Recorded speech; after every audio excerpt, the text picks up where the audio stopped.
ಗಣೇಶ ಮೆರವಣಿಗೆ ವೇಳೆ ಕಲ್ಲು ತೂರಾಟ ನಡೆದ ಬಳಿಕ ಮಂಡ್ಯ ಜಿಲ್ಲೆ ಮದ್ದೂರು ಬೂದಿ ಮುಚ್ಚಿದ ಕೆಂಡದಂತಿದ್ದು, ಇದಕ್ಕೆ ಪ್ರತಿಯಾಗಿ ಬಿಜೆಪಿ ಹಾಗೂ ಹಿಂದೂ ಕಾರ್ಯಕರ್ತರು ಸಾಮೂಹಿಕ ಗಣೇಶ ವಿಸರ್ಜನೆ ಮೆರವಣಿಗೆ ನಡೆಸಿದರು. ಮೆರವಣಿಗೆಯು ಮೊನ್ನೆ ಕಲ್ಲು ತೂರಿದ್ದ ಮದ್ದೂರಿನ ಕೆಮ್ಮಣ್ಣು ನಾಲೆ ಸರ್ಕಲ್ನಲ್ಲಿರುವಂತಹ ಜಾಮಿಯಾ ಮಸೀದಿ ಬಳಿ ನಡೆದಿದ್ದು, ಹಿಂದೂ ಕಾರ್ಯಕರ್ತರು ಕೈಯಲ್ಲಿ ಕೇಸರಿ ಹಾಗೂ ಕನ್ನಡದ ಧ್ವಜ ಹಿಡಿದು ಡಿಜೆ ಸಾಂಗ್ಗೆ ಕುಣಿದು ಕುಪ್ಪಳಿಸಿದರು.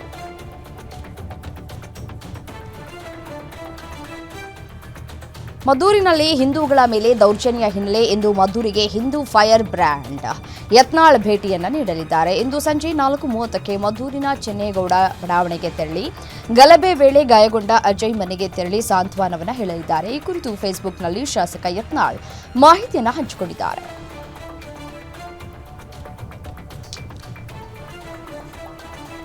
ಬೆಂಗಳೂರಿನಲ್ಲಿ ಪುನೀತ್ ಕೆರೆಹಳ್ಳಿಯನ್ನ ಪೊಲೀಸರು ಬಂಧಿಸಿದ್ದಾರೆ. ಇಂದು ಮದ್ದೂರಿಗೆ ಹೊರಟಿದ್ದ ಪುನೀತ್ ಕೆರೆಹಳ್ಳಿಯನ್ನ ನಿನ್ನೆಯೇ ಅರೆಸ್ಟ್ ಮಾಡಲಾಗಿದೆ. ಮದ್ದೂರಿನ ಕಲ್ಲು ತೂರಾಟ ಪ್ರಶ್ನಿಸಿ ಮದ್ದೂರಿಗೆ ಹೊರಟಿದ್ರು. ಈ ವೇಳೆ ಪ್ರಚೋದನಕಾರಿ ಭಾಷಣ ಮಾಡ್ತಾರೆ ಅನ್ನೋ ಹಿನ್ನೆಲೆ ಕಾನೂನು ಸುವ್ಯವಸ್ಥೆ ಹಿತದೃಷ್ಟಿಯಿಂದ ಅರೆಸ್ಟ್ ಮಾಡಲಾಗಿದೆ. ಪೊಲೀಸರ ಈ ನಡೆಗೆ ಪುನೀತ್ ಕೆರೆಹಳ್ಳಿ ಆಕ್ಷೇಪವನ್ನು ವ್ಯಕ್ತಪಡಿಸಿದ್ದಾರೆ.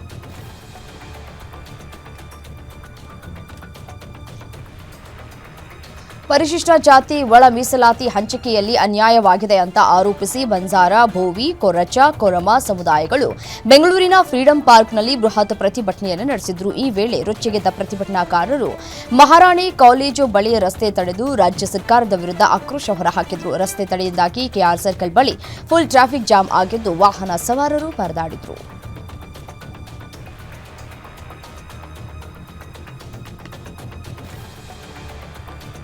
ಅಕ್ರಮ ಹಣ ವರ್ಗಾವಣೆ ಆರೋಪದ ಅಡಿ ಬಂಧನಕ್ಕೆ ಒಳಗಾಗಿರುವ ಕಾಂಗ್ರೆಸ್ನ ಶಾಸಕ ಸತೀಶ್ ಸೈಲ್ರನ್ನ 2 ದಿನ ಇಡಿ ಕಸ್ಟಡಿಗೆ ನೀಡಿ ಜನಪ್ರತಿನಿಧಿಗಳ ನ್ಯಾಯಾಲಯ ಆದೇಶವನ್ನು ಹೊರಡಿಸಿದೆ.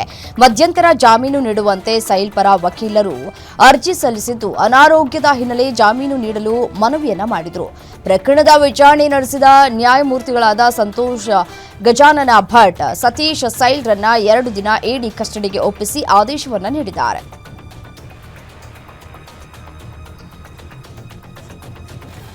ಧರ್ಮಸ್ಥಳದ ಬುರುಡೆ ಕೇಸ್ನಲ್ಲಿ ಇಬ್ಬರು ಯೂಟ್ಯೂಬರ್ಗಳನ್ನು ಎಸ್ಐಟಿ ಅಧಿಕಾರಿಗಳು ವಿಚಾರಣೆ ನಡೆಸಿದ್ದು ಅಂತ್ಯವಾಗಿದೆ. ಹಲವು ದಿನಗಳ ಕಾಲ ಯೂಟ್ಯೂಬರ್ಗಳಾದ ಅಭಿಷೇಕ್, ಕೇರಳ ಯೂಟ್ಯೂಬರ್ ಮನಾಫ್ ಇಬ್ಬರು ಕ್ಯಾಮರಾಮನ್ ವಿಚಾರಣೆ ನಡೆಸಿದ ಎಸ್ಐಟಿ ಅಧಿಕಾರಿಗಳು ಹೇಳಿಕೆಗಳನ್ನು ದಾಖಲಿಸಿಕೊಂಡಿದ್ದಾರೆ. ಈ ವೇಳೆ ಮುಂದಿನ ದಿನಗಳಲ್ಲಿ ಹೆಚ್ಚಿನ ವಿಚಾರಣೆಗೆ ಕರೆದರೆ ವಿಚಾರಣೆಗೆ ಹಾಜರಾಗುವಂತೆ ಸೂಚಿಸಿದ್ದಾರೆ. ಇನ್ನು ವಿಚಾರಣೆ ವೇಳೆ ಸ್ಥಳೀಯರು ತೀವ್ರ ತರಾಟೆ ತೆಗೆದುಕೊಂಡರು. ಒಂದು ಸಂದರ್ಭದಲ್ಲಿ ಗಲಾಟೆಯೂ ಕೂಡ ಆಗಿದೆ.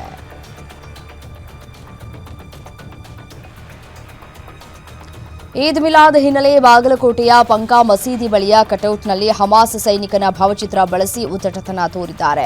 ಜೊತೆಗೆ ಹಮಾಸ್ ಲೀಡರ್ನ ಭುಜದ ಮೇಲೆ ಪ್ಯಾಲೆಸ್ತೇನ್ ಧ್ವಜ ಇರುವ ಭಾವಚಿತ್ರ ಹಾಕಲಾಗಿದೆ. ಈ ವಿಚಾರ ಗೊತ್ತಾಗ್ತಾ ಇದ್ದಂತೆ ಪ್ಯಾಲೆಸ್ತೇನ್ ಧ್ವಜದ ಮೇಲೆ ಹಸಿರು ಬಟ್ಟೆ ಅಂಟಿಸಿದ್ದಾರೆ. ಕಿಡಿಗೇಡಿಗಳ ಕೃತ್ಯಕ್ಕೆ ಹಿಂದೂ ಪರ ಸಂಘಟನೆಗಳು ಖಂಡಿಸಿವೆ.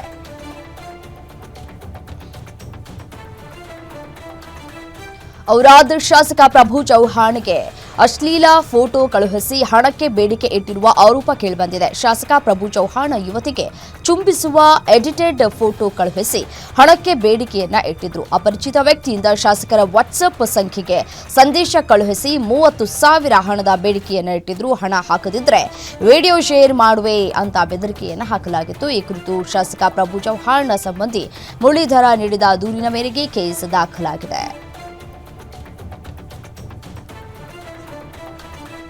ಸರ್ಕಾರಿ ಮೆಡಿಕಲ್ ಕಾಲೇಜಿನ ಸೀಟು ಮಾರಾಟ ನಿಲ್ಲಿಸುವಂತೆ ಆಗ್ರಹಿಸಿ ಕಲಬುರಗಿಯಲ್ಲಿ ವಿದ್ಯಾರ್ಥಿಗಳು ಹೋರಾಟ ನಡೆಸಿದ್ದಾರೆ. ನಗರದ ಎಸ್ವಿಪಿ ವೃತ್ತದಿಂದ ಜಿಲ್ಲಾಧಿಕಾರಿ ಕಚೇರಿವರೆಗೆ ಪ್ರತಿಭಟನೆಯನ್ನು ನಡೆಸಲಾಯಿತು. ಬಡ ವಿದ್ಯಾರ್ಥಿಗಳ ಮೆಡಿಕಲ್ ಸೀಟ್ 25 ಲಕ್ಷಕ್ಕೆ ಮಾರಾಟ ಮಾಡುತ್ತಾ ಇರುವ ಸರ್ಕಾರದ ವಿರುದ್ಧ ಧಿಕ್ಕಾರವನ್ನು ಕೂಗಿ 15% ಎನ್ಆರ್ಐ ಕೋಟಾ ಹಿಂಪಡೆಯುವಂತೆ ಆಗ್ರಹಿಸಿ ಆಕ್ರೋಶವನ್ನು ಹೊರಹಾಕಿದ್ದಾರೆ.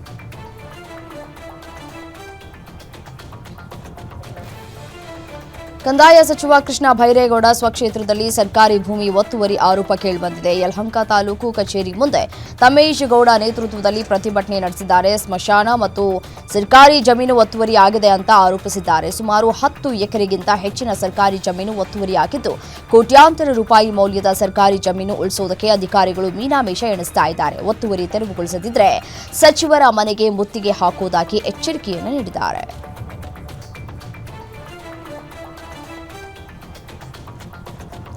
ಹೈಸ್ಕೂಲ್ಗೆ ಹೋಗ್ತಾ ಇದ್ದಂತಹ ವೇಳೆ ಬಾಲಕಿಯ ಕುತ್ತಿಗೆ ಭಾಗಕ್ಕೆ ಕಿಡಿಗೇಡಿ ಚಾಕುವಿನಿಂದ ಇರಿದಿದ್ದಾನೆ. ಹಾವೇರಿ ಜಿಲ್ಲೆ ಶಿಗ್ಗಾವಿ ತಾಲೂಕಿನ ತಡಸಾ ಗ್ರಾಮದಲ್ಲಿ ಘಟನೆ ನಡೆದಿದೆ. ಬಾಲಕಿಯ ಕುತ್ತಿಗೆ ಗಲ್ಲದ ಭಾಗದಲ್ಲಿ ಗಾಯಗಳಾಗಿವೆ. 15 ವರ್ಷದ ವಿಭಿಷಾ ಕಲಾಲ್ರನ್ನ ಹುಬ್ಬಳ್ಳಿಯ ಕಿಮ್ಸ್ ಆಸ್ಪತ್ರೆಗೆ ದಾಖಲಿಸಿ ಚಿಕಿತ್ಸೆಯನ್ನು ನೀಡಲಾಗ್ತಾ ಇದೆ.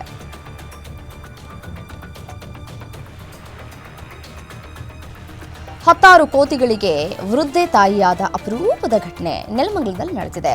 ಹೆತ್ತ ಮಕ್ಕಳಂತೆ ಸಾಕಿ ಸಲಹುತ್ತಾ ಇರುವಂತಹ ದ್ರಾಕ್ಷಾಯಣಮ್ಮ ದಿನನಿತ್ಯ ಊಟ ಕೊಟ್ಟು ಕೋತಿಗಳಿಗೆ ಪ್ರೀತಿಯನ್ನ ತೋರಿಸ್ತಾ ಇದ್ದಾರೆ. ತಮ್ಮ ಚಿಕ್ಕ ಅಂಗಡಿಯಲ್ಲಿ ಬರುವಂತಹ ಹಣವನ್ನು ಕೋತಿಗಳಿಗೆ ಮೀಸಲಿಟ್ಟು ತಬ್ಬಲಿ ಕೋತಿ ಮರಿಗಳಿಗೆ ಆಸರೆಯಾಗಿದ್ದಾರೆ. ವೃದ್ಧೆಯ ಕೋತಿ ಪ್ರೀತಿಗೆ ಸ್ಥಳೀಯರು ಮೆಚ್ಚುಗೆಯನ್ನು ವ್ಯಕ್ತಪಡಿಸಿದ್ದಾರೆ.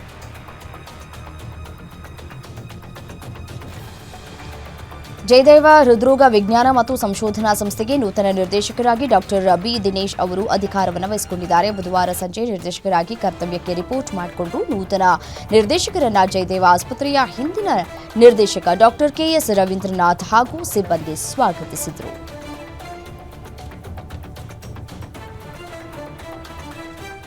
ಸಿಲಿಕಾನ್ ಸಿಟಿಯಲ್ಲಿ 3 ದಿನಗಳ ನೀರು ಸರಬರಾಜು ವ್ಯತ್ಯಯ ಆಗಲಿದೆ. ಜಲಮಂಡಳಿ ತುರ್ತು ನಿರ್ವಹಣಾ ಕಾಮಗಾರಿ ಕೈಗೊಂಡಿರುವ ಹಿನ್ನೆಲೆ ನೀರು ಸರಬರಾಜಿನಲ್ಲಿ ವ್ಯತ್ಯಯ ಆಗುವ ಸಾಧ್ಯತೆ ಇದೆ. ಕಾವೇರಿ ನೀರಿನ ಜಲರೇಚಕ ಯಂತ್ರಾಗಾರಗಳನ್ನು ಸೆಪ್ಟೆಂಬರ್ 15, 16 ಮತ್ತು ಸೆಪ್ಟೆಂಬರ್ 17ರಂದು ಸ್ಥಗಿತಗೊಳಿಸಲಾಗ್ತಾ ಇದೆ. ಇವುಗಳ ಸ್ಥಗಿತದಿಂದ ಕಾವೇರಿ ನೀರು ಸರಬರಾಜಿನಲ್ಲಿ ವ್ಯತ್ಯಯ ಉಂಟಾಗಲಿದೆ.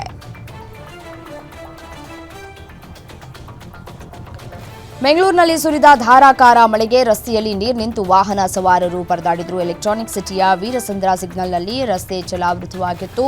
ಹೆದ್ದಾರಿಯಲ್ಲಿ 4-5 ಅಡಿಗಳಷ್ಟು ನೀರು ನಿಂತ ಹಿನ್ನೆಲೆಯಲ್ಲಿ ವಾಹನಗಳು ಸಂಚರಿಸುವುದಕ್ಕೆ ಸಾಧ್ಯವಾಗದೆ ಕಿಲೋಮೀಟರ್ ಗಟ್ಟಲೆ ಟ್ರಾಫಿಕ್ ಜಾಮ್ ಉಂಟಾಗಿತ್ತು. ಹೆಬ್ಬಾಳ, ಮಲ್ಲೇಶ್ವರಂ, ಯಶವಂತಪುರ, ಶಿವಾಜಿನಗರ, ಶಾಂತಿನಗರ, ಕೆಆರ್ ಮಾರ್ಕೆಟ್ ಸೇರಿದಂತೆ ಹಲವೆಡೆ ಮಳೆಯಾಗಿದೆ.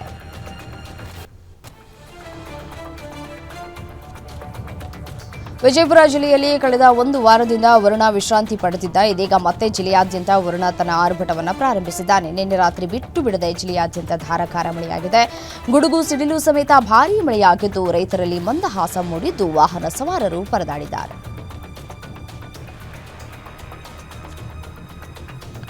ಕಲಬುರಗಿ ನಗರದಾದ್ಯಂತ ಮಳೆಯ ಅಬ್ಬರ ಮುಂದುವರೆದಿದ್ದು ಭಾರೀ ಮಳೆ, ಧಾರಾಕಾರ ಮಳೆಗೆ ವಾಹನ ಸವಾರರು ಕಂಗಾಲಾಗಿದ್ದಾರೆ. ಅಲ್ಲಲ್ಲಿ ರಸ್ತೆಯ ಮೇಲೆ ನಿಂತಿರುವ ನೀರಿಗೆ ಜನರು ಪರದಾಟವನ್ನು ಪಡುವಂತಾಗಿದೆ. ಧಾರಾಕಾರ ಮಳೆಯಿಂದ ಮತ್ತಷ್ಟು ಬೆಳೆ ಹಾನಿಯಾಗುವ ಆತಂಕದಲ್ಲಿದ್ದು ಭಾರೀ ಮಳೆಯಿಂದ ಕಲಬುರಗಿ ಜನರು ಹೈರಾಣರಾಗಿದ್ದಾರೆ.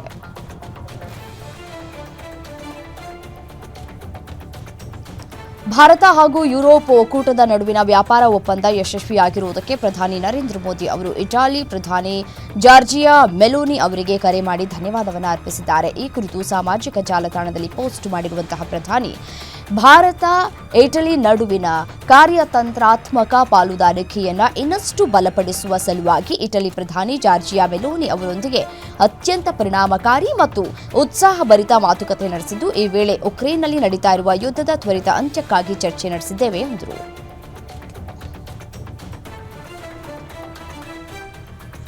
ಪ್ರಧಾನಿ Modi Qatar Amir Sheikh Tamim bin Ahmad Al Thani ಅವರೊಂದಿಗೆ ದೂರವಾಣಿಯಲ್ಲಿ ಮಾತನಾಡಿದ್ದು ದೋಹಾದಲ್ಲಿ ನಡೆದ ದಾಳಿಗಳನ್ನು ಖಂಡಿಸಿದ್ದಾರೆ. ಹಾಗೆ ಕತಾರ್ಗೆ ಭಾರತದ ಬೆಂಬಲವನ್ನು ದೃಢಪಡಿಸಿದ್ದಾರೆ. ಗಾಜಾದಲ್ಲಿ ಕದನ ವಿರಾಮ ಮತ್ತು ಒತ್ತೆಯಾಳುಗಳ ಬಿಡುಗಡೆಯ ಗುರಿಯನ್ನ ಹೊಂದಿರುವ ಮಧ್ಯಸ್ಥಿಕೆ ಪ್ರಯತ್ನಗಳು ಸೇರಿದಂತೆ ಪ್ರಾದೇಶಿಕ ಶಾಂತಿ ಮತ್ತು ಸ್ಥಿರತೆಯನ್ನು ಉತ್ತೇಜಿಸುವಲ್ಲಿ ಕತಾರ್ ಪಾತ್ರವನ್ನು ಪ್ರಧಾನಿ ಮೋದಿ ಶ್ಲಾಘಿಸಿದ್ದಾರೆ. ಕತಾರ್ ಜೊತೆಗಿನ ಭಾರತದ ಒಗ್ಗಟ್ಟಿಗೆ ಶೇಖ್ ತಮೀಮ್ ಪ್ರಧಾನಿ ನರೇಂದ್ರ ಮೋದಿ ಅವರಿಗೆ ಧನ್ಯವಾದವನ್ನು ಅರ್ಪಿಸಿದ್ದಾರೆ. ಭಾರತದ ಮೇಲೆ ಸುಂಕ ಸಮರ ಸಾರಿರುವಂತಹ ಅಮೆರಿಕ ಅಧ್ಯಕ್ಷ ಡೊನಾಲ್ಡ್ ಟ್ರಂಪ್ ವಾರದಲ್ಲಿ 2ನೇ ಬಾರಿ ಪ್ರಧಾನಿ ನರೇಂದ್ರ ಮೋದಿ ನನ್ನ ಉತ್ತಮ ಸ್ನೇಹಿತ ಅಂತ ಹೇಳಿಕೊಂಡಿದ್ದಾರೆ. ತನ್ನ ಟ್ರೂತ್ ಸಾಮಾಜಿಕ ಜಾಲತಾಣದಲ್ಲಿ ಪೋಸ್ಟ್ ಮಾಡಿದ ಟ್ರಂಪ್, ಎರಡೂ ರಾಷ್ಟ್ರಗಳ ನಡುವಿನ ವ್ಯಾಪಾರ ಅಡೆತಡೆಗಳನ್ನು ನಿವಾರಿಸುವುದಕ್ಕೆ ಭಾರತ ಮತ್ತು ಅಮೆರಿಕ ಮಾತುಕತೆಗಳನ್ನು ಮುಂದುವರಿಸುತ್ತಿವೆ ಅಂತ ಪ್ರಕಟಿಸುವುದಕ್ಕೆ ಸಂತೋಷವಾಗ್ತಾ ಇದೆ. ಮುಂಬರುವ ವಾರಗಳಲ್ಲಿ ನನ್ನ ಆತ್ಮೀಯ ಸ್ನೇಹಿತ ಪ್ರಧಾನಿ ಮೋದಿ ಅವರೊಂದಿಗೆ ಮಾತನಾಡುವುದಕ್ಕೆ ನಾನು ಎದುರು ನೋಡ್ತಾ ಇದ್ದೇನೆ ಅಂತ ಬರೆದುಕೊಂಡಿದ್ದಾರೆ.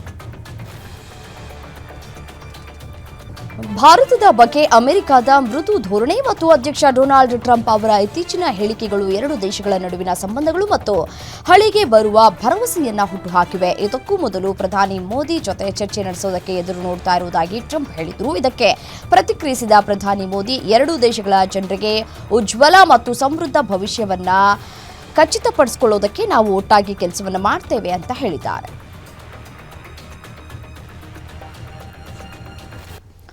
ಇನ್ನೇನು ಎಲ್ಲ ಸರಿ ಹೋಯಿತು. ಟ್ರಂಪ್ ಭಾರತದ ಬಗ್ಗೆ ಮೃದು ಧೋರಣೆಯನ್ನ ಅನುಸರಿಸ್ತಾ ಇದ್ದಾರೆ. ಮತ್ತೆ ಉಭಯ ದೇಶಗಳ ಸಂಬಂಧ ಹಳಿಗೆ ಬರುತ್ತೆ ಅಂತ ಎಲ್ಲರೂ ಕಾತುರರಾಗಿದ್ದಾರೆ. ಡೊನಾಲ್ಡ್ ಟ್ರಂಪ್ ಮತ್ತೆ ತನ್ನ ನರಿಬುದ್ಧಿಯ ಪ್ರದರ್ಶನವನ್ನು ಮಾಡಿದ್ದಾರೆ. ಭಾರತವು ಅಮೆರಿಕದ ಮಿತ್ರ, ಶೀಘ್ರ ನಮ್ಮ ಸಂಬಂಧ ಸರಿಯಾಗತ್ತೆ ಅಂತ ಹೇಳುತ್ತಾ ಭಾರತವನ್ನ ಬಲಿಪಶು ಮಾಡೋದಕ್ಕೆ ಮುಂದಾಗಿದ್ದಾರೆ. ಭಾರತ ಹಾಗೂ ಚೀನಾ ಮೇಲೆ 100% ತೆರಿಗೆಯನ್ನ ಹೇರಿ ಆಗ ರಷ್ಯಾದ ಮೇಲೆ ಒತ್ತಡ ಹಾಕಬಹುದು, ಆಗ ರಷ್ಯಾ ಉಕ್ರೇನ್ ಯುದ್ಧ ನಿಲ್ಲುತ್ತದೆ ಅಂತ ಟ್ರಂಪ್ ಯುರೋಪಿಯನ್ ಒಕ್ಕೂಟವನ್ನು ಒತ್ತಾಯಿಸಿದ್ದಾರೆ. ರಿಲಯನ್ಸ್ ಗ್ರೂಪ್ ಅಧ್ಯಕ್ಷ ಅನಿಲ್ ಅಂಬಾನಿಗೆ ಸಂಕಷ್ಟ ಎದುರಾಗಿದೆ. ಜಾರಿ ನಿರ್ದೇಶನಾಲಯವು ಅನಿಲ್ ಅಂಬಾನಿ ವಿರುದ್ಧ ರಿಲಯನ್ಸ್ ಕಮ್ಯುನಿಕೇಷನ್ಸ್ ಮತ್ತು ಇತರರ ವಿರುದ್ಧ 2,929 ಕೋಟಿ ರೂಪಾಯಿಗಳ ಬ್ಯಾಂಕ್ ವಂಚನೆ ಪ್ರಕರಣಕ್ಕೆ ಸಂಬಂಧಪಟ್ಟಂತೆ ಹೊಸ ಹಣ ವರ್ಗಾವಣೆ ಪ್ರಕರಣವನ್ನು ದಾಖಲಿಸಿದೆ. ಕಳೆದ ತಿಂಗಳು ಸಿಬಿಐ ಸಲ್ಲಿಸಿದ ಪ್ರಥಮ ಮಾಹಿತಿ ವರದಿಯನ್ನು ಆಧರಿಸಿ ಇಡಿ ಕ್ರಮ ಕೈಗೊಳ್ತಾ ಇದೆ ಅಂತ ಹೇಳಿ ಅಧಿಕಾರಿಗಳು ತಿಳಿಸಿದ್ದಾರೆ.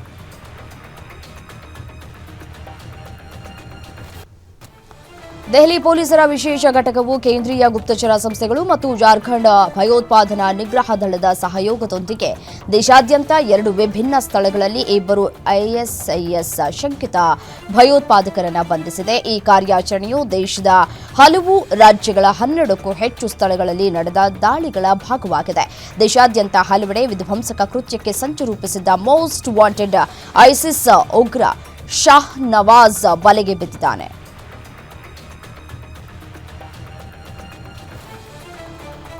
ಗ್ರೇಟರ್ ನೋಯ್ಡಾ ವಿಶ್ವವಿದ್ಯಾಲಯದ ಹಾಸ್ಟೆಲ್ನಲ್ಲಿ 2 ವಿದ್ಯಾರ್ಥಿಗಳು ತಲೆಗೆ ಗುಂಡು ತಗುಲಿದ ಸ್ಥಿತಿಯಲ್ಲಿ ಪತ್ತೆಯಾಗಿದ್ದಾರೆ. ಖಾಸಗಿ ನಿರ್ವಹಣಾ ಸಂಸ್ಥೆಯ ಹಾಸ್ಟೆಲ್ ಕೋಣೆಯಲ್ಲಿ ಒಳಗಿನಿಂದ ಲಾಕ್ ಮಾಡಲಾಗಿತ್ತು. ಬಾಗಿಲು ಒಡೆದು ಒಳಗೆ ಹೋದಾಗ 2 ವಿದ್ಯಾರ್ಥಿಗಳು ರಕ್ತದ ಮಡುವಿನಲ್ಲಿ ಬಿದ್ದಿದ್ರು. 2 ತಲೆಗೂ ಗುಂಡೇಟು ತಗುಲಿತ್ತು. ಓರ್ವ ವಿದ್ಯಾರ್ಥಿ ಸಾವನ್ನಪ್ಪಿದ್ದು ಮತ್ತೊಬ್ಬನಿಗೆ ಗಂಭೀರವಾಗಿ ಗಾಯವಾಗಿದ್ದು ಸಾವು ಬದುಕಿನ ನಡುವೆ ಹೋರಾಡ್ತಾ ಇದ್ದಾನೆ.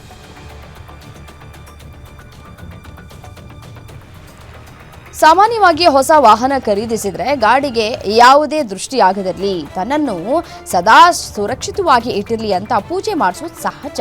ಹಾಗೆಯೇ ಮಹಿಳೆಯೊಬ್ಬರು ಮಹೀಂದ್ರ ಅವರ ಥಾರ್ ಗಾಡಿಯನ್ನ ಖರೀದಿಸಿದ್ರು. ಶೋರೂಮ್ನ ಮೊದಲ ಮಹಡಿಯಲ್ಲಿ ನಿಂಬೆ ಹಣ್ಣಿನ ಮೇಲೆ ಗಾಡಿಯನ್ನ ಹತ್ತಿಸೋದಕ್ಕೆ ಹೋಗಿ ಮೊದಲ ಮಹಡಿಯಿಂದ ಗಾಜು ಒಡೆದು ಗಾಡಿ ಸಮೇತ ಕೆಳಗೆ ಹಾರಿರುವ ಘಟನೆ ದೆಹಲಿಯಲ್ಲಿ ನಡೆದಿದೆ.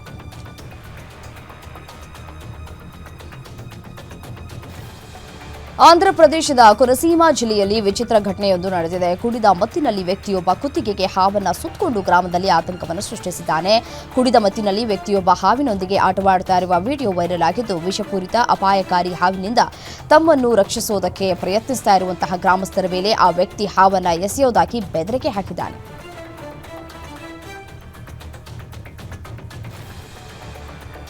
ಬೀದಿ ಗೂಳಿಯೊಂದು ಡ್ರಮ್ ಒಳೆ ಸಿಲುಕಿದಂತಹ ತಲೆಯನ್ನ, ಅಂದರೆ ಈ ಡ್ರಮ್ ಇತ್ತಲ್ಲ ಅಲ್ಲಿ ಅದರ ತಲೆ ಸಿಲುಕು ಹಾಕೊಂಡ್ಬಿಟ್ಟಿದೆ. ಪಾಪ ಬಿಡಿಸೋದಕ್ಕಾಗದೆ ಒದ್ದಾಡಿ ಮಾರುಕಟ್ಟೆಯ ತುಂಬೆಲ್ಲ ಓಡಾಡಿ ಕೋಲಾಹಲವನ್ನು ಎಬ್ಬಿಸಿರುವಂತಹ ಘಟನೆ ರಾಜಸ್ಥಾನದ ಸಿಕಾರ್ನಲ್ಲಿ ನಡೆದಿದೆ.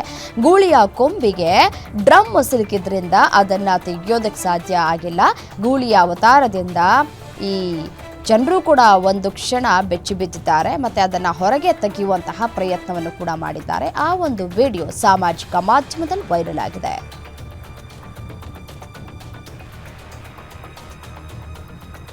ನೇಪಾಳದಲ್ಲಿ ನಡೀತಾ ಇರುವ ಹಿಂಸಾತ್ಮಕ ಪ್ರತಿಭಟನೆಗಳನ್ನು ಉಲ್ಲೇಖಿಸಿ ಭಾರತದ ಮುಖ್ಯ ನ್ಯಾಯಮೂರ್ತಿ ಬಿಆರ್ ಗವಾಯಿ ಭಾರತೀಯ ಸಂವಿಧಾನವನ್ನು ಶ್ಲಾಘಿಸಿದ್ದಾರೆ. ನಮ್ಮ ಸಂವಿಧಾನದ ಬಗ್ಗೆ ನಮಗೆ ಹೆಮ್ಮೆ ಇದೆ. ನಮ್ಮ ನೆರೆಯ ರಾಷ್ಟ್ರಗಳಲ್ಲಿ ಏನಾಗ್ತಾ ಇದೆ ಎಂಬುದನ್ನು ನೋಡಿ, ನೇಪಾಳದಲ್ಲಿ ಏನಾಗ್ತಾ ಇದೆ ಎಂಬುದನ್ನು ನಾವು ನೋಡ್ತಾ ಇದ್ದೇವೆ ಅಂತ ಅವರು ಹೇಳಿದ್ದಾರೆ. ಸುಪ್ರೀಂ ಕೋರ್ಟ್ ನ್ಯಾಯಮೂರ್ತಿ ವಿಕ್ರಮ್ ನಾಥ್ ಕೂಡ ಸಿಜೆಐ ಅವರ ಹೇಳಿಕೆಯನ್ನು ಬೆಂಬಲಿಸಿದ್ದಾರೆ. ನೇಪಾಳದ ಪ್ರಧಾನಿ ಕೆಪಿ ಶರ್ಮಾ ಓಲಿ ರಾಜೀನಾಮೆ ನೀಡಿದ ಬಳಿಕವೂ ಶಾಂತ ಸ್ಥಿತಿ ಮರಳಲಿಲ್ಲ. ಪ್ರತಿಭಟನಾಕಾರರು ಹಿಂಸಾಚಾರವನ್ನು ಮುಂದುವರೆಸಿದ್ದಾರೆ. ಮಾಜಿ ಸಚಿವರು, ಮಾಜಿ ಪ್ರಧಾನಿಗಳು ಎಲ್ಲರ ಮೇಲೂ ಹಲ್ಲೆಯನ್ನು ನಡೆಸಲಾಗಿದೆ. ಸಂಸತ್ ಭವನ, ಮಾಜಿ ಪ್ರಧಾನಿಗಳ ಮನೆ ಸೇರಿ ಹಲವರ ಮನೆಯನ್ನು ಭಸ್ಮಗೊಳಿಸಿದ್ದಾರೆ. ಮಾಜಿ ಪ್ರಧಾನಿ ಶೇರ್ ಬಹದ್ದೂರ್ ದೇವುಬಾ ಅವರ ಮೇಲೂ ಹಲ್ಲೆ ನಡೆಸಿದ್ದು ಮೈಯಿಂದ ರಕ್ತ ತೊಟ್ಟಗ್ತಾ ಇದೆ. ಅಸಹಾಯಕರಾಗಿ ಒಂದೆಡೆ ಕುಳಿತಿದ್ದಾರೆ. ಬಳಿಕ ಸೇನೆಯು ಪ್ರತಿಭಟನಾಕಾರರಿಂದ ಅವರನ್ನು ರಕ್ಷಿಸಿರುವಂತಹ ವಿಡಿಯೋ ವೈರಲ್ ಆಗಿದೆ. ನೇಪಾಳದಲ್ಲಿ ಕಾನೂನು ಸುವ್ಯವಸ್ಥೆ ಸಂಪೂರ್ಣವಾಗಿ ಹದಗೆಟ್ಟಿದೆ. ಸರ್ಕಾರದ ವಿರುದ್ಧ ಪ್ರತಿಭಟನೆ, ಹಿಂಸಾಚಾರ ನಡೀತಾ ಇದ್ದು, ಅಷ್ಟೇ ಅಲ್ಲದೆ ಲೋಕಂತ್ ಖಾಲಿ ಪ್ರದೇಶದಲ್ಲಿ ವ್ಯಕ್ತಿಯೊಬ್ಬ ಮಹಿಳೆ ಮೇಲೆ ಹಲ್ಲೆ ನಡೆಸಿ ಆಕೆಯನ್ನ ಎಳೆದುಕೊಂಡು ಹೋಗಿರುವ ವಿಡಿಯೋ ವೈರಲ್ ಆಗ್ತಾ ಇದೆ. ಆಕೆ ಎಷ್ಟೇ ಕಿರ್ಚಾಡಿದ್ರು, ಅರ್ಚಾಡಿದ್ರು ಕೇಳುವ ಕಿವಿಗಳು ಇರಲಿಲ್ಲ. ಯಾರೂ ಸಹಾಯಕ್ಕೆ ಧಾವಿಸಲಿಲ್ಲ. ಜನರು ವಿಡಿಯೋ ಮಾಡುತ್ತಾ ನಿಂತಿದ್ರು.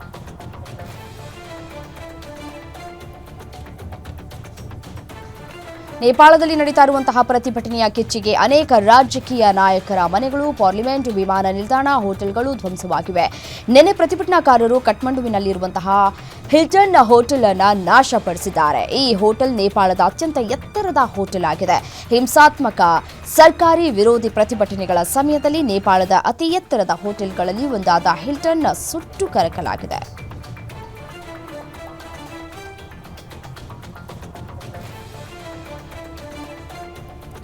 ನೇಪಾಳದಲ್ಲಿ ಯುವಜನ ತೀವ್ರ ಪ್ರತಿಭಟನೆಗಳನ್ನು ನಡೆಸ್ತಾ ಇದ್ದಾರೆ. ಆ ಪ್ರತಿಭಟನೆ ಹಿಂಸಾಚಾರದ ರೂಪವನ್ನು ತಾಳಿವೆ. ನೇಪಾಳದ ಪ್ರಧಾನಿ ಕೆಪಿ ಶರ್ಮಾ ಓಲಿ ರಾಜೀನಾಮೆ ನೀಡಿದ ನಂತರ ನೇಪಾಳವು ಹಿಂಸಾಚಾರ ಮತ್ತು ಸಾಮೂಹಿಕ ಜೈಲು ದಾಳಿಗಳನ್ನು ಕಂಡಿವೆ. ಪಶ್ಚಿಮ ನೇಪಾಳದ ಒಂದು ಸುಧಾರಣಾ ಗೃಹದಲ್ಲಿ ಭದ್ರತಾ ಪಡೆಗಳೊಂದಿಗಿನ ಘರ್ಷಣೆಯಲ್ಲಿ 5 ಬಾಲಾಪರಾಧಿಗಳು ಸಾವನ್ನಪ್ಪಿದ್ದಾರೆ. ಸರ್ಕಾರಿ ವಿರೋಧಿ ಪ್ರತಿಭಟನೆಗಳ ನಡುವೆ ನೇಪಾಳ ದೇಶಾದ್ಯಂತ 7,000ಕ್ಕೂ ಹೆಚ್ಚು ಕೈದಿಗಳು ಜೈಲುಗಳಿಂದ ತಪ್ಪಿಸಿಕೊಂಡಿದ್ದಾರೆ.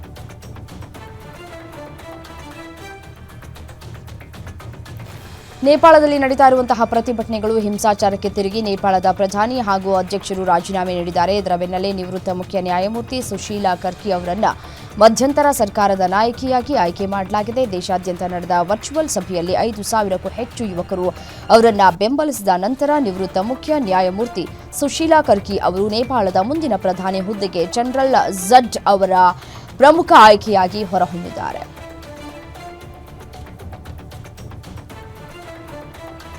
ನೇಪಾಳ ರಾಜಧಾನಿ ಕಠ್ಮಂಡು, ಇತರ ಪ್ರಮುಖ ನಗರಗಳಲ್ಲಿ ಸೇನಾ ಪಡೆಗಳು ಕಾರ್ಯಾಚರಣೆ ನಡೆಸಿ ಹಿಂಸಾತ್ಮಕ ಸರ್ಕಾರಿ ವಿರೋಧಿ ಪ್ರತಿಭಟನೆಗಳು ಇಡೀ ನೇಪಾಳವನ್ನು ಆವರಿಸಿದ ಒಂದು ದಿನದ ನಂತರ ನಿರ್ಬಂಧಗಳನ್ನು ಜಾರಿಗೊಳಿಸಿ ಶಾಂತತೆಯನ್ನು ಪುನಃ ಸ್ಥಾಪಿಸಿದವು.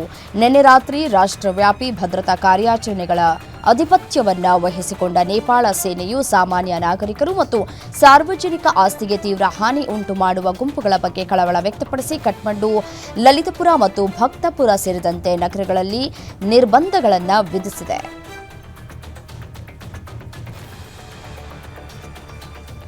ಇಪ್ಪತ್ತಾರು ಆ್ಯಪ್ಗಳ ನಿಷೇಧದ ಬೆನ್ನಲ್ಲೇ ಭುಗಿಲೆದ್ದ ಜನಾಕ್ರೋಶಕ್ಕೆ 2 ದಿನದಲ್ಲಿ ನೇಪಾಳ ಅಕ್ಷರಶಃ ಹೊತ್ತಿ ಉರಿದಿದೆ. ಸರ್ಕಾರವೇ ಪತನವಾಗಿದೆ. ಸೋಷಿಯಲ್ ಮೀಡಿಯಾ ಬ್ಯಾನ್ ಆದೇಶ ಹಿಂಪಡೆದರೂ ಜನಾಕ್ರೋಶ ಮಾತ್ರ ಕಮ್ಮಿಯಾಗಿಲ್ಲ. ಈ ಮಧ್ಯೆ ಹಿಮಾಲಯಕ್ಕೆ ಆಧ್ಯಾತ್ಮಿಕ ಪ್ರಯಾಣ ಬೆಳೆಸಿದ ಕರ್ನಾಟಕ ಮೂಲದ ದಂಪತಿ ನೇಪಾಳ ರಾಜಧಾನಿ ಕಠ್ಮಂಡುವಿನ ತ್ರಿಭುವನ್ ಅಂತಾರಾಷ್ಟ್ರೀಯ ವಿಮಾನ ನಿಲ್ದಾಣದಲ್ಲಿ ಸಿಲುಕಿಕೊಂಡಿರುವುದಾಗಿ ವರದಿಯಾಗಿದೆ.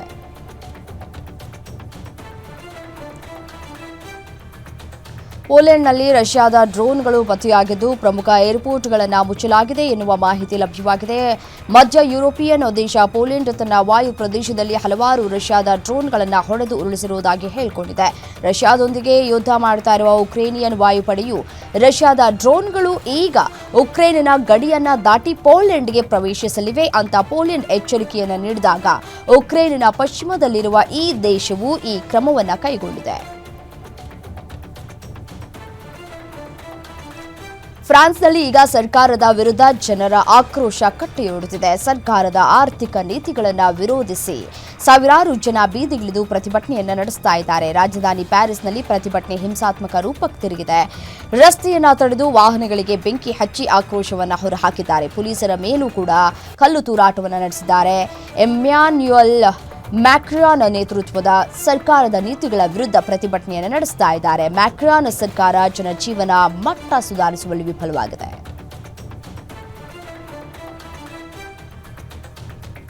2025ರ ಏಷ್ಯಾ ಕಪ್ ಟೂರ್ನಿಯಲ್ಲಿ ಸೂರ್ಯಕುಮಾರ್ ಯಾದವ್ ನಾಯಕತ್ವದ ಟೀಂ ಇಂಡಿಯಾ ಯುಎಇ ವಿರುದ್ಧ ಶುಭಾರಂಭ ಕಂಡಿದೆ. ಮೊದಲ ಬ್ಯಾಟ್ ಮಾಡಿದ ಯುಎಇ 57 ರನ್ಗಳಿಗೆ ಆಲ್ಔಟ್ ಆಗಿದ್ದು ಬಳಿಕ ಟೀಂ ಇಂಡಿಯಾ 1 ವಿಕೆಟ್ ನಷ್ಟಕ್ಕೆ ಗುರಿಯನ್ನು ಸುಲಭವಾಗಿ ತಲುಪಿತ್ತು. ಕುಲ್ದೀಪ್ ಯಾದವ್ ಸ್ಪಿನ್ ಮೋಡಿಯಿಂದ ಭಾರತ ತಂಡ ಎ ಗುಂಪಿನ ಮೊದಲನೇ ಪಂದ್ಯದಲ್ಲಿ ಶುಭಾರಂಭ ಕಂಡಿದೆ.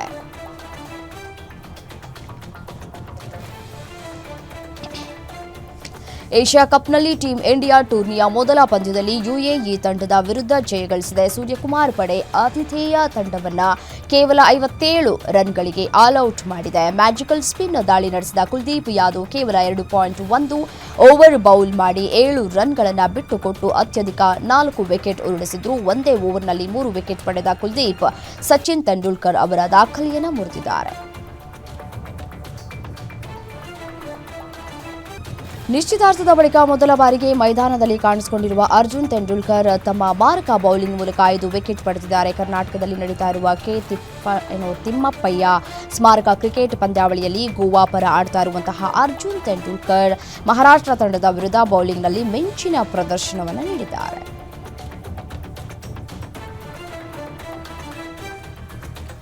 ರೋಹಿತ್ ಶರ್ಮಾ ಅವರು ಟೆಸ್ಟ್ ಮತ್ತು ಟಿ20 ಅಂತಾರಾಷ್ಟ್ರೀಯ ಕ್ರಿಕೆಟ್ಗೆ ಗುಡ್ ಬೈ ಹೇಳಿದ್ದು ಇದೀಗ ಶೀಘ್ರದಲ್ಲೇ ಏಕದಿನ ಕ್ರಿಕೆಟ್ಗೂ ವಿದಾಯ ಹೇಳಲಿದ್ದಾರೆ ಎನ್ನುವಂತಹ ವದಂತಿಗಳು ಹರಿದಾಡುತ್ತಿದ್ದವು. ಆದರೆ ಇದೀಗ ಹಿಟ್ಮ್ಯಾನ್ ತಮ್ಮ ಇನ್ಸ್ಟಾಗ್ರಾಂ ಖಾತೆಯಲ್ಲಿ ಅಭ್ಯಾಸಕ್ಕೆ ಸಜ್ಜಾಗ್ತಾ ಇರುವ ಫೋಟೋ ಹಂಚಿಕೊಂಡು ಈ ಎಲ್ಲ ವದಂತಿಗಳಿಗೆ ತೆರೆ ಎಳೆದಿದ್ದಾರೆ.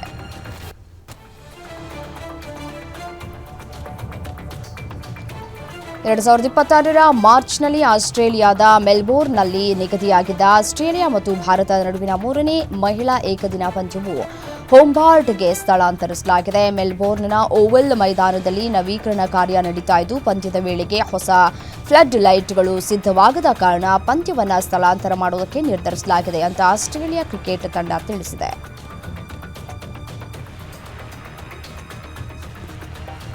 Social media influencer Sapna Gill ತಮ್ಮ ವಿರುದ್ಧ ಸಲ್ಲಿಸಿದ್ದ ದೂರಿಗೆ ಉತ್ತರಿಸುವಲ್ಲಿ ನಿರ್ಲಕ್ಷ್ಯ ವಹಿಸಿದ ಕಾರಣ ಕ್ರಿಕೆಟಿಗ ಪೃಥ್ವಿ ಶಾಗೆ ಮುಂಬೈ ಕೋರ್ಟ್ ₹100 ದಂಡ ವಿಧಿಸಿದೆ. ದೂರಿಗೆ ಉತ್ತರಿಸುವಂತೆ ಕೋರ್ಟ್ ಹೇಳಿದರೂ ಉತ್ತರಿಸಿದ ಹಿನ್ನೆಲೆ ₹100 ದಂಡ ವಿಧಿಸಿದ್ದು ಅರ್ಜಿ ವಿಚಾರಣೆಯನ್ನ ಡಿಸೆಂಬರ್ 16ಕ್ಕೆ ಮುಂದೂಡಿಕೆ ಮಾಡಿದೆ.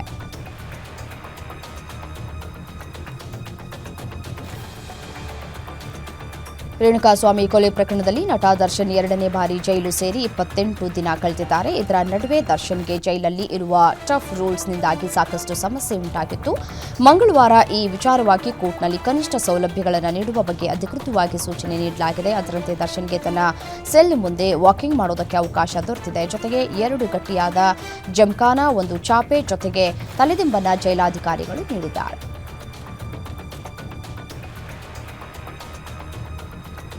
ನಟ ಧ್ರುವ ಸರ್ಜಾ ವಿರುದ್ಧ ಜಗ್ಗುದಾದ ಸಿನಿಮಾದ ನಿರ್ಮಾಪಕ ರಾಘವೇಂದ್ರ ಹೆಗಡೆ ₹3.28 ಲಕ್ಷ ವಂಚನೆ ಪ್ರಕರಣ ದಾಖಲು ಮಾಡಿದ್ರು. ದೂರಿನ ಅನ್ವಯ ಮುಂಬೈನಲ್ಲಿ ಧ್ರುವ ಸರ್ಜಾ ವಿರುದ್ಧ ಎಫ್ಐಆರ್ ದಾಖಲಾಗಿತ್ತು. ಇದೀಗ ಬಾಂಬೆ ಹೈಕೋರ್ಟ್ ಈ ಪ್ರಕರಣದಲ್ಲಿ ಧ್ರುವ ಸರ್ಜಾರಿಗೆ ರಿಲೀಫ್ ನೀಡಿದೆ. ಧ್ರುವ ಸರ್ಜಾ ವಿರುದ್ಧ ಆರೋಪ ಪಟ್ಟಿ ಸಲ್ಲಿಸದಂತೆ ಪೊಲೀಸರಿಗೆ ಸೂಚನೆಯನ್ನು ನೀಡಿದೆ.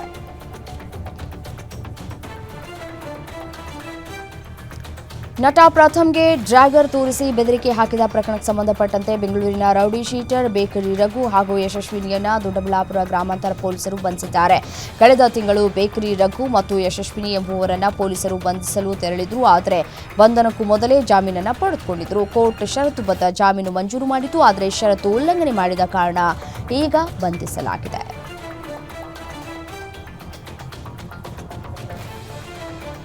ರಮ್ಯಾ ವಿನಯ್ ರಾಜ್ಕುಮಾರ್ ಜೊತೆ ಫೋಟೋಗಳನ್ನು ಪೋಸ್ಟ್ ಮಾಡ್ತಾ ಇದ್ದಂತೆಯೇ ಸಖತ್ ವೈರಲ್ ಆಗಿದ್ವು. ಸೋಷಿಯಲ್ ಮೀಡಿಯಾದಲ್ಲಿ ಜನರು ಹಲವು ರೀತಿ ಊಹೆ ಮಾಡೋದಕ್ಕೆ ಆರಂಭ ಮಾಡಿದ್ದಾರೆ. ಹೀಗಾಗಿ ರಮ್ಯಾ ಇನ್ಸ್ಟಾಗ್ರಾಮ್ ಸ್ಟೋರಿ ಮೂಲಕ ಇದಕ್ಕೆ ಸ್ಪಷ್ಟನೆ ನೀಡಿದ್ದಾರೆ. ವಿನಯ್ ರಾಜ್ಕುಮಾರ್ ನನಗೆ ತಮ್ಮನಿದ್ದಂತೆ ಅಂತ ರಮ್ಯಾ ಪೋಸ್ಟ್ ಮಾಡಿದ್ದು ಊಹಾಪೋಹಗಳಿಗೆ ತೆರೆ ಎಳೆದಿದ್ದಾರೆ.